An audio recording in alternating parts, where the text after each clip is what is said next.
Lenvatinib dosing is several pills a day, either 2 pills or 3 pills a day, and we want to remember to tell the patients to take them all at once.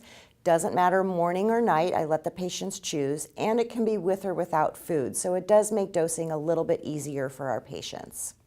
When I'm deciding what I'm going to use for first-line HCC versus of lenvatinib or sorafenib, I really think about what side effects are the patients going to be able to tolerate, like high blood pressure, like hand-foot skin reaction, diarrhea, proteinuria, things like that. I also think about, again, their underlying liver function. I want to make sure that if whatever I'm treating them with, they're going to be able to tolerate and I'm not going to make their liver function worse. And then I also think about what symptoms of their cancer do they have.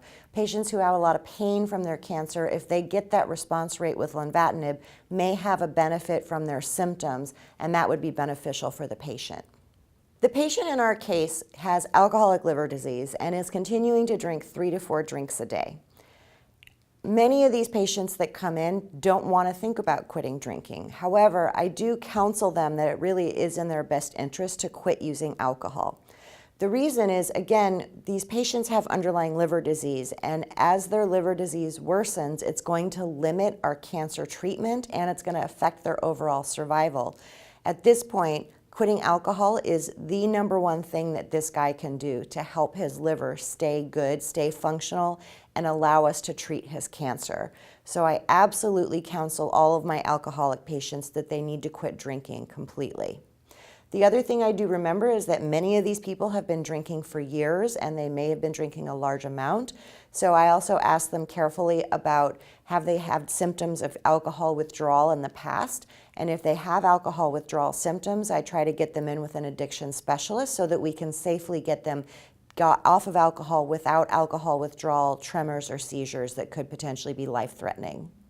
This patient's cirrhosis is Child-Pugh A, but we do have to really be careful to take care of his liver disease and monitor him for issues that are going to make his liver disease worse and limit his cancer treatment. If he's got low platelets, less than 150, if he's got signs of portal hypertension, and we can get a FibroScan or transient elastography that shows that his transient elastography is less than 20, if he's got good platelets and a transient elastography of less than 20, we don't need to do an endoscopy. However, most patients with cirrhosis need to have an upper endoscopy to screen for varices. This is very important because as their liver disease progresses and as their cancer progresses, this will put them at risk for variceal bleeding, and we need to know whether they have varices to be able to put them on beta blockers for primary prophylaxis. The other thing with liver disease is that many patients with liver disease are not very well nourished and they develop muscle wasting. We know that with liver disease and with cancer, muscle wasting is a very bad prognostic indicator.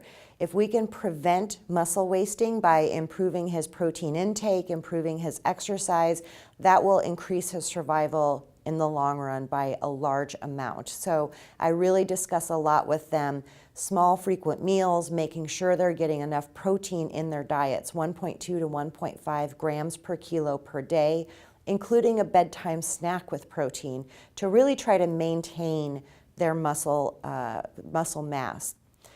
The other thing that we always want to watch for are other decompensations like development of ascites that may require diuretics or development of hepatic encephalopathy that may affect their thinking, their clarity, interrupt their sleep. A lot of these people present and come in and say they have insomnia, which is really related to their encephalopathy that we need to treat to maintain their quality of life and keep them out of the hospital. This patient unfortunately did have progression on lenvatinib after 8 months and had to stop therapy. And those patients then we think about second line treatment. Now we actually have quite a few treatment options for second line now. Immunotherapy, nivolumab, is currently approved for second-line treatment in patients with advanced HCC. It was predominantly studied in patients after sorafenib, but it doesn't require sorafenib as part of its approval.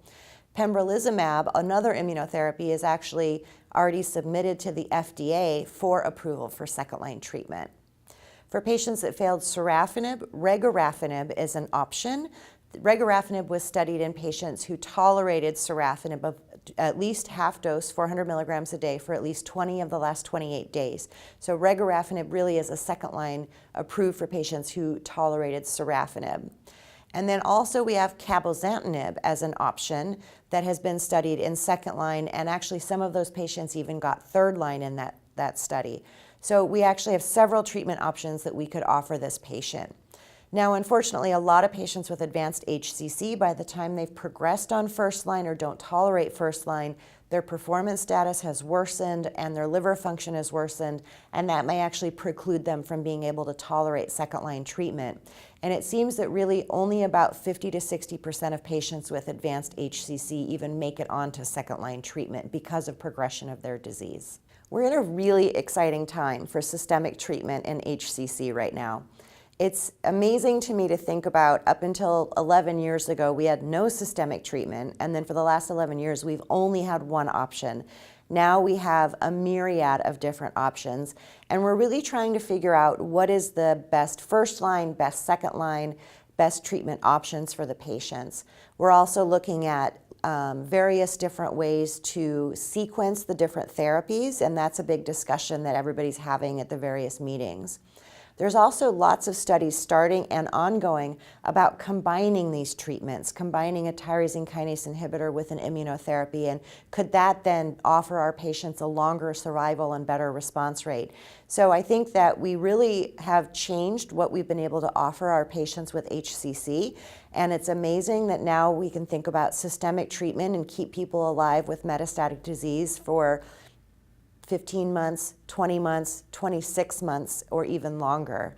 So it's really a different place that we're at right now.